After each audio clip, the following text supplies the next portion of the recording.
नमस्कार, India news में आप सभी का स्वागत है। मेरा नाम है अमित सिंह। आज एलएसी से एक बहुत बड़ी खबर आई। उस खबर के दो बहुत अहम पहलू थे। पहली खबर ये थी कि भारतीय सेना ने फिंगर 4 का वो इलाका जो अब तक चीन के कब्जे में था, उसके एक स्ट्रेटेजिक पॉइंट पर भारतीय सेना ने कब्जा कर लिया है। इसका फ़ायदा ये होगा कि फिंगर 4 का वो इलाका जो तराई में है, उसकी निगरानी, उसका सर्विलांस भारतीय सेना बेहतर तरीके से कर पाएगी।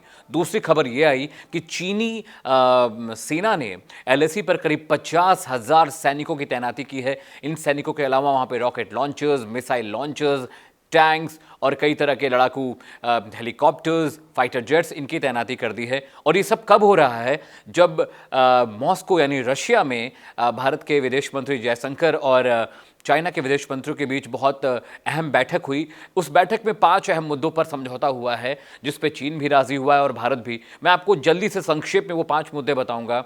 बात यह की गई कि दोनों सेना आपस में बातचीत के जरिए चीज़ों को ठीक करेंगे। एलएसी पर कोई भी सेना अचानक से सैनिकों की तादाद में बढ़ावा यानी इजाफा नहीं करेगा। इसके अलावा उन्होंने कहा कि वो मुद्दे जिन पे आम सहमति नहीं है, उनको विवाद बनने से रोका जाएगा।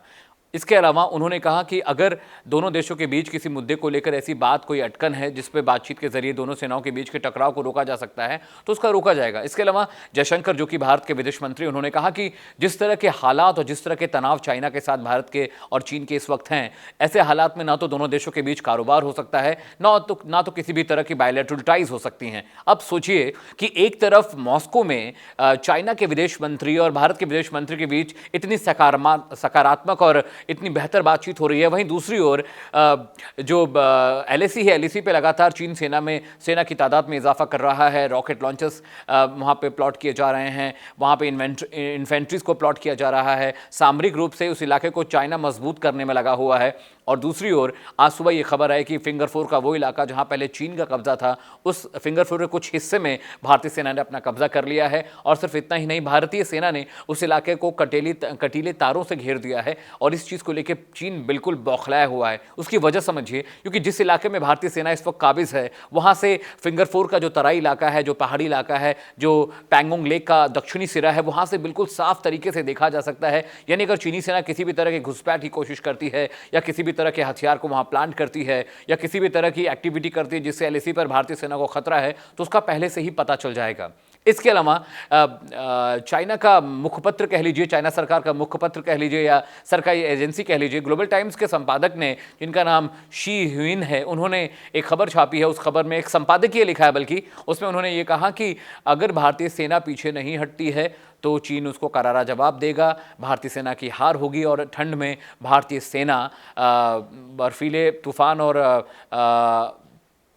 उस इलाके की ठंडी को झेल नहीं पाएंगी, लद्दाख की ठंडी को झेल नहीं पाएंगी। बहुत हंसी आती है इन बातों को सुन के। दुनिया जानती है कि लद्दाख जैसे इलाकों में भारतीय सेना की जो स्पेशल इन्फेंट्री है, जिसमें गोरखा और पहाड़ी इलाकों के जवानों को भर्ती किया जाता है, वहाँ बिल्कुल उन्हें इन इलाकों में रहने में कोई दिक्कत पेश नहीं आती, क्योंकि उनका शरीर, उनका जो मेटाबॉलिज्म है उस इलाके के हिसाब से ढला हुआ है। और चीन भूल गया कि पिछले 2 महीने में लगातार हमने उनको 4-5 बड़े मौक़ों पर उनको हराया है। उन्होंने कोशिश की, 29-30 अगस्त की रात को भी उन्होंने कोशिश की, 7 सितंबर की रात उन्होंने कोशिश की कि वो दाखिल हो जाएं, लेकिन भारतीय सेना ने अपने शौर्य और पराक्रम से चीनी सेना को लगातार पीछे ढकेला है। और यही वजह है, पिछले 5-6 मरतबा जो चीनी सेना ने एलएसी पे घुसपैठ की कोशिश की, 4-5 बार बड़ी हार होने के बाद चीन बिल्कुल बौखलाया हुआ है। और जो सामरिक मामलों के जानकार हैं, डिफेंस एक्सपर्ट्स, ये कहते हैं कि चीन भले ही एलएसी पर सेना की तैनाती को बढ़ा रहा है, लेकिन उनकी प्लॉटिंग और उनकी फिनिशिंग और उनका डिप्लॉयमेंट देख के लगता नहीं कि वो जंग के लिए तैयार हैं। अगर भारत और चीन के बीच जंग होती है तो